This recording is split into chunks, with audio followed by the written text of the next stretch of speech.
Bulletin के आगाज में आपको बताएं, army chief general Qamar Javed Bajwa ने मुद्दत पूरी होने के बाद सुपुख्तोश होने का इंदिया दिया है। वाशिंगटन में पाकिस्तानी सिफारत खाने में जोहराने से खिताब में कहा कि मुसल्लह फौज ने खुद को सियासत से दूर कर लिया और इसी तरह रहना चाहते हैं। आर्मी चीफ ने कहा कि मुल्क की बीमार मईशत को बहाल करना मुआशरे के तमाम तबकात की अव्वलीन तरजीह होनी चाहिए। मजबूत मईशत के बगैर कौम अपने अहदाफ हासिल नहीं कर सकती। मजबूत मईशत के बगैर कोई सिफारतकारी भी मुमकिन नहीं। मरियम नवाज ने अहम तकरीरी का नाम लेकर नवाज शरीफ की ख्वाहिश को खबर बनाया। शेख रशीद ने कहा कि 15 नवंबर तक सियासत आर या पार हो जाएगी। वोट को इज्जत दो की चीखें निकलेगी। अनकरीब इंसाफ वक्त से पहले होता दिखाई देगा। इमरान खान क्या करने वाले हैं सबको मालूम हो जाएगा। अवाम अब भी तहरीक इंसाफ के चेयरमैन के साथ है।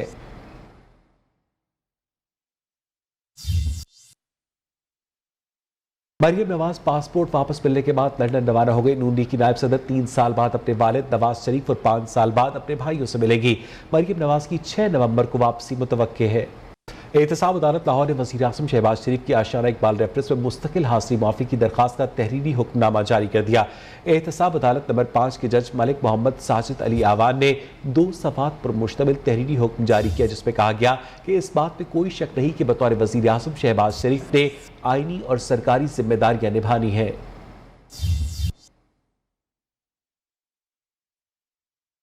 पंजाब के सीनियर वजीर मियां असलम इकबाल का कहना है कि तहरीक इंसाफ की हुकूमत को साजिश के तहत खत्म किया गया। नून लीग का मकसद अपने केसेस खत्म करवाना है।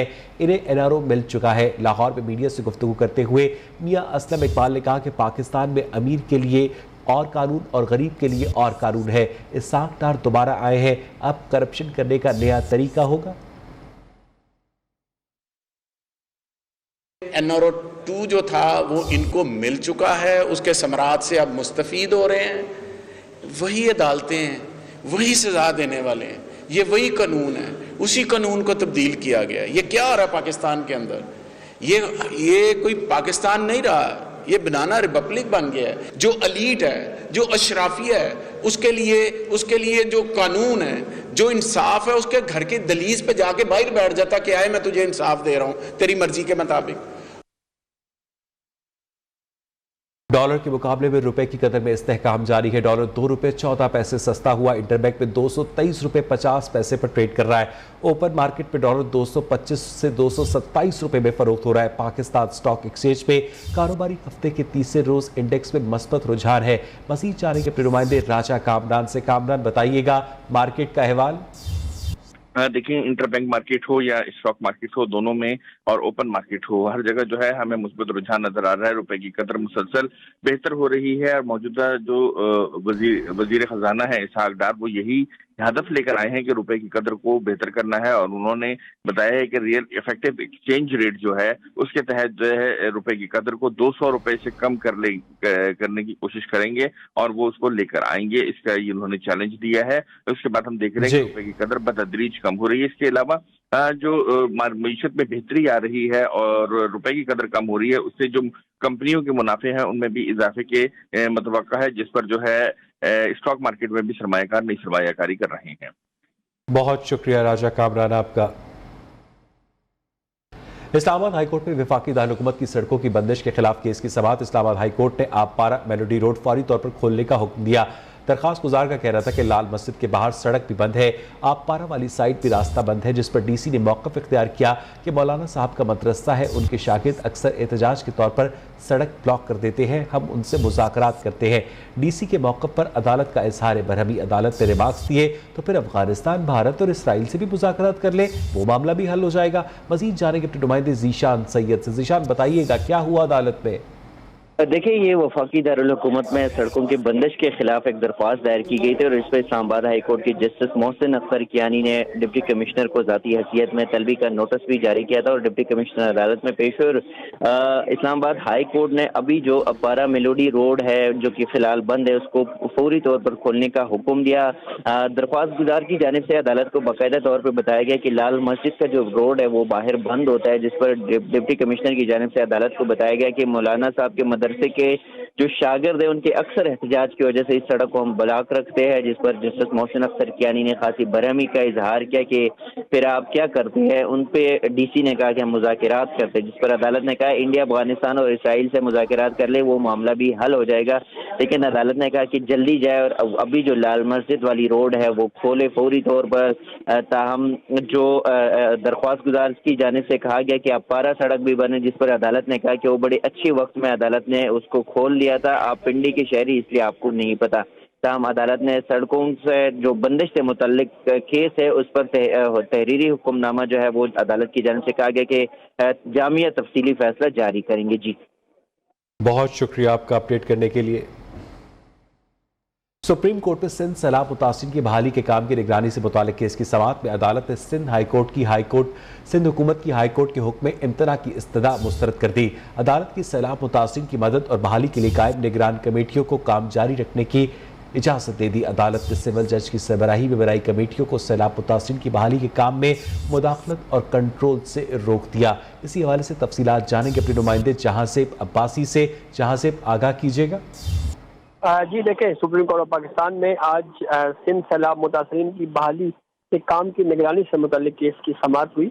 इस मामले पर सुप्रीम कोर्ट ने सिंध हुकूमत की ये इस्तदाद थी कि हाई कोर्ट के जो कमेटियां बनाई गई हैं उस मामले के ऊपर हुक्म इम्तना जारी किया जाए, लेकिन अदालत ने उन निगरान कमेटियों को काम जारी रखने की हिदायत कर दी है और साथ ही ये भी कहा है कि सिविल जज की सरबराही में बनाई गई कमेटियों को सैलाब मुतासरीन की बहाली के काम में मुदाखलत और जो कंट्रोल है उससे जो है वो रोकने का कहा है। सुप्रीम कोर्ट ने सिंध हुकूमत की अपील पर फ्रीकैन को भी नोटिस जारी कर दिए हैं। चीफ जस्टिस ने इस मौका के ऊपर अहम रिमार्क्स देते हुए ये कहा कि सिंध हुकूमत की अपील पर जो है वो इस मामले के ऊपर हम अभी नोटिस जारी कर रहे हैं। सैलाब की कुदरती आफत से लोगों की जिंदगियां मुतासिर हुई हैं और सिंध हुकूमत समझती है कमेटियों की तश्कील एग्जीक्यूटिव की बहाली के रिलीफ ऑपरेशन में मुदाखलत है। जी बहुत शुक्रिया जहांसेब अब्बासी आपका। जबकि सैलाब मुतासिन सड़क किनारे बेयारो मददगार हुकूमती इमदाद के मुंतजर हैं। दादू में मुतासिन को पीने के साफ पानी, खुराक और अद्वियात की शदीद किल्लत का सामना है। खवातीन और बच्चे मुख्तलिफ बीमारियों में मुब्तला हो रहे हैं। सड़कों और पुश्तों पर भूख, बदहाली, बीमारी और दीगर मसाइल का शिकार बच्चे भीख मांगने पर मजबूर हैं। मज़ीद बताएंगे अरबाब रुस्तमानी। जी बिल्कुल, इस मौजूद हूँ दादू के पॉलिटेक्निक कॉलेज जहाँ पे सैलाब मुतासिर मौजूद हैं जो हजारों की तादाद में। हमारे साथ एक सैलाब मुतासिर मौजूद हैं, उनसे बात करें, वो क्या कहेंगे। सर ये जो सो है चावल देके जा रहे हैं, कच्चे पके हैं, बच्चे छोटे खा रहे हैं, छातियाँ बंद हो गई है, ले जुकाम हो रहा है। ये देखो इधर कली भी नहीं, टेंट भी नहीं है, सूखा राशन दे नहीं रहे और सालन लेके आते उसमें मक्खियाँ मड़ी पड़ी होती है। उधर जहाँ बिरयानी बनाते सब्जी वहाँ अपना आगे बे उधर छुपा देते हैं। 1 किलो में देख कैसे बनेगी, ये हम खाते भी नहीं है, अपना लेके गुजारा करके उधर उधर से पाट के खा रहे हैं। ये भी देखो सारे बच्चे धूपों पे पड़े, कुछ भी नहीं मिल रहा। जी बिल्कुल, सैलाब मुतासिर का जिला इंतजामिया से और मुतक नुमाइंदों से ही मुतालबा है, हम बेयार और मददगार हैं। हमारा भी कोई जो है मुश्किलात के लिए कोशिश की जाए। हमारे बच्चे बीमार रहे हैं और उन बीमारों के लिए जो राशन दिया जा रहा है वो खाने पीने के लिए जो वो इंतहाई ख़राब है। और डीसी दादू से इनका यही मुतालबा है कि हमें राशन दिया जाए और यहाँ पे जो है टेंट भी दिए जाए। जी बाराकऊ और मुलिका इलाकों में ट्रैफिक के मसाइल कम करने के लिए वफाकी हुकूमत का एक और इक़दाम। वज़ीर आज़म शहबाज शरीफ ने बाराकऊ बाईपास फ्लाई ओवर का संग बुनियाद रख दिया। 5.4 किलोमीटर पर मुहित इस फ्लाई ओवर के बारे में मज़ीद बताएंगे शिराज अहमद शिराजी। इस्लामाबाद का इलाका बाराकऊ, अगर आपको मरी और कश्मीर जाना हो तो यहाँ से गुजरना पड़ता है, मगर ट्रैफिक का रश, तजावुजात की भरमार और तंग सड़क की वजह से आपको यहाँ तवील इंतजार करना पड़ता है, जो मलके कोसार, मरी और कश्मीर जाने का मजाक खिरखिरा कर देता है।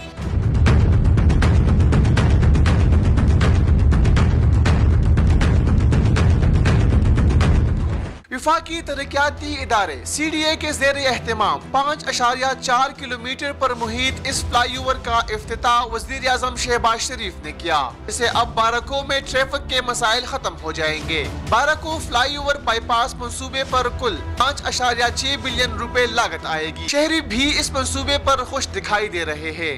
ट्रैफिक बंद है, सब कुछ दरम बरम किया हुआ, पानी का कीचड़ है, इसकी वजह से बन रहा जो बहुत अच्छा कर रहे हैं। 10 मिनट से अगर हाईवे या वहाँ से पहुँचते हैं यहाँ पे तो वहाँ से चुगी तक हमें जो है हाफ आवर 20 मिनट 25 मिनट लग जाते हैं। हर बाज़ार का अपना बाईपास होता है और ये बाराकऊ पहला बाज़ार था जिसका बाईपास नहीं था। बहुत बहुत अच्छा हो रहा है कि ये रश कम हो जाएगा। शहरियों का कहना था वफाकी दारुल-हुकूमत के दीगर इलाकों में भी ऐसे मंसूबों पर काम शुरू किया जाए ताकि शहरी इक़्तिदार से ट्रैफिक के संगीन मसाइल खत्म हो। कैमरामैन रजा इबाद के साथ शिराज अहमद शराजी, नियो न्यूज़, इस्लामाबाद। अरे वक्त हुआ एक ब्रेक का। वफाकी वजीर जावेद लतीफ इस्लामाबाद में प्रेस कॉन्फ्रेंस कर रहे हैं। का आपके सवाल का जवाब वो दे रहा है कि हमारी किससे मुज़ाकरात हो रहे हैं और किससे साथ बैठक हो रही है। वो कह रहा है कि थर्ड पार्टी हुकूमत वक्त को भी बैठना चाहिए। जो मैं समझता हूं कि किसी तौर पर भी गैर आईनी कदम हुकूमत वक्त को भी इजाजत आईन नहीं देता कि वो किसी की गैर आईनी ख्वाहिश को पूरा करे, तो उस बैठक का तो जवाब ही कोई नहीं है। ये बताइएगा, आप जो गिला कर रहे हैं, आप इस वक्त हुकूमत में मौजूद हैं, आप खुद से एक्शन क्यों नहीं लेते? दूसरी बात ये कि आप लाडले की बात करते हैं, तो क्या बताएं कि वो फौज का लाडला है, अदलिया का लाडला है, किसका लाडला है? मतलब ये कौन को पता होना चाहिए ना क्लियरली, क्योंकि अदलिया से तो आपको भी रिलीफ मिल रहा है। दूसरा सवाल मेरा ये है कि आप 13 जमातें पीडीएम इस वक्त हुकूमत में है, रोजाना 3 से 4 प्रेस कॉन्फ्रेंसेज होती हैं जिसमें इमरान खान साहब के बारे में जो चीज़ें आप लोग बताते हैं, अवाम वो मानने पे तैयार नहीं है। अवाम में इमरान खान की पॉपुलैरिटी रोज बरोज बढ़ती जा रही है और आप लोग ना जलसे जुलूस कर सकते हैं और ज़मीनी इंतखाबात में भी जिस तरह शिकस्त हुई, इस पर क्या कहें? नहीं, पहली बात तो ये है कि जो आप कह रहे हैं ना कि हमें रिलीफ अदालतों से मिल रहा है और उसे भी मिल रहा है, तो बराए मेहरबानी इस तरह मुआवजा करना मुनासिब नहीं है, क्योंकि वो अदालतों को धमकियां देता है और उस पर उसको माफ़ी मिलती है। हमें 6 साल बाद जो गलत फैसले हुए, जो जबर के फैसले हुए। वफाकी वजीर जावेद लतीफ इस्लामाबाद में इस वक्त प्रेस कॉन्फ्रेंस कर रहे हैं। अब आपको बताएं कि पंजाब भर में डेंगू के 335 केसेस रिपोर्ट हुए हैं। महकमा तदारुक डेंगू की जानिब से कार्रवाइयां भी जारी हैं, ताहम केसेस की शरह में इजाफे का रुझान बरकरार है। मजीद जानेंगे अपने नुमाइंदे मियाँ नवीद से। नवीद, बताइएगा इस वक्त लाहौर में और पंजाब में क्या किया जा रहा है डेंगू के ऊपर काबू पाने के लिए? जी वैस बिल्कुल जो है वो काफ़ी लेट किया, बड़ी तख़ीर हुई है जो सर्वलिंग की जानी थी मुख्तलिफ जो है वो मुकामात के ऊपर, जिसकी वजह से जो डेंगू था, जो लार्वा था, वो डेंगू मच्छर बना। तो फिर उसके बाद बतदरीज जो है वो रोज़ अगर बात करें तो केसेस की तादाद में इजाफा हो रहा है और बहुत सारे मरीज इस वक्त अभी भी सरकारी अस्पतालों में आने की बजाय घरों के ऊपर जो है वो घरों में ही जो है रहते हुए ट्रीटमेंट शुरू कर रहे हैं। और ख़ास तौर पर बच्चों की अगर बात करें तो जनाह अस्पताल की एमरजेंसी वार्ड जो बच्चा वार्ड है वो भी काफ़ी हद तक बढ़ चुकी है। और प्राइवेट अस्पतालों की अगर बात करें तो वहाँ पर भी बेशुमार केसेस है, लेकिन वो रिपोर्टेड नहीं हो रहे। और अगर आज लाहौर की बात करें तो 158 जो है वो रिपोर्टेड केसेस थे और पंजाब में तकरीबन 335। तो मुख्तलिफ मुकामात पर आज भी जो है वो गुज़िश्ता 24 घंटों की अगर बात करें तो 1557 मुकामात पर जो है वो लार्वा तलफ किया। लेकिन चूँकि अब जो लार्वा था वो मच्छर बन चुका है, तो इस वजह से जो उसने तबाही करनी है वो करनी है। चूँकि डेंगू सर्विलेंस की जानी थी जो कि 3 माह कबल, उसको उस तरह नहीं किया गया, जिसकी वजह से ये एक बड़े पैमाने पर जो है वो डेंगू के मरीज रिपोर्ट हो रहे हैं और सरकारी अस्पतालों में दाखिल हो रहे हैं। जी बहुत शुक्रिया मियाँ नवीद आपका। उधर कराची में डेंगू के मजीद 264 केसेस रिपोर्ट हुए। अक्टूबर के पहले 4 दिनों में 760 केसेस रिपोर्ट हुए। अब तक मरने वालों की तादाद 36 हो गई है। डेंगू की सहूलियात और इंतजाम के हवाले से मजीद जानेंगे अपने नुमाइंदे शफकत अजीज से। देखिए, इस वक्त मैं कराची के सबसे बड़े सिविल अस्पताल में मौजूद हूँ। यहाँ के जो माहिरीन हैं, जो डॉक्टर्स हैं, उनका कहना है कि इस वक्त कराची शहर में डेंगू का ज़ोर टूट गया है और जो मरीज़ों की शरह है डेंगू का शिकार होने की वो अब कम रिपोर्ट हो रही है। इस वक्त कराची के सिविल अस्पताल में सिर्फ 18 मरीज़ जो हैं वो डेंगू के ज़ेरे इलाज हैं, जबकि मुतअद्दिद बेड इस वक्त जो है वो खाली हमें नज़र आ रहे हैं। अगर बात की जाए जो महकमा सेहत ने अदद-ओ-शुमार जारी किया, उसके मुताबिक गुज़िश्ता 24 घंटे के दौरान 264 डेंगू के मरीज़ जो हैं वो रिपोर्ट हुए हैं, जबकि रवां साल अब तक 9000 से ज़ायद जो डेंगू के केसेस हैं वो रिपोर्ट हो चुके हैं। कराची में 36 अमवात हुई हैं डेंगू से, जबकि एक हैदराबाद और एक उमरकोट में जो है वो डेंगू से मौत हुई है। अब बात कीजिए जिना अस्पताल से हमने जो आदाद शुमार लिए हैं आज के, उसके मुताबिक जो है वहाँ पर 20 के करीब जो है वो मरीज़ ज़ेर इलाज है, जबकि आबासी में जो है वो 16 मरीज़ इस वक्त डेंगू के मरीज़ ज़ेर इलाज। इसी तरह जो सूरत हाल है ओवरऑल वो इंतहाई जो है वो बेहतर है, और माहिरीन का ये भी कहना है कि लोग एहतियात करें और जो जैसे एहतियात पहले कर रहे थे डेंगू के दौरान वैसे ही करें, ताकि इस डेंगू वायरस से जो है वो बचाव हो सके। जी बहुत शुक्रिया शफकत अजीज आपका। और यहाँ वक्त हुआ एक ब्रेक का। इसके साथ ही 12 बजे के बुलेटिन में इतना ही। मजीद खबरों अपडेट्स के लिए देखते रहिए न्यू न्यूज़।